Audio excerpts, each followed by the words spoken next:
Welcome to creative learning channel. आज आम कोणर प्रकार विषय जानिबा।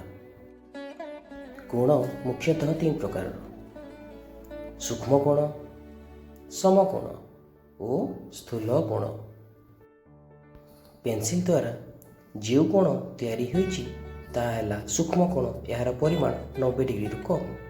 पेंसिल द्वारा जो कोण सृष्टि होइछि ताहा ହେଲା समकोण। यार परिमाण 90 डिग्री। पेंसिल द्वारा जो कोण सृष्टि ହେଲା ताहा ହେଲା स्थूल कोण। यार परिमाण 90 डिग्री रु बेसी।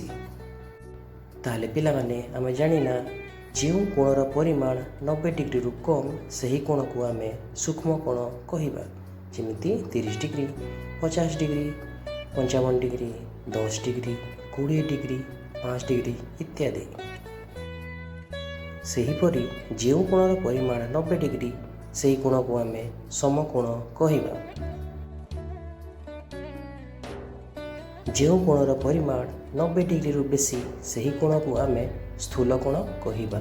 जेपरि 110 degree, 140 degree, 120 degree, 117 degree, 142 degree, 165 degree इत्यादि।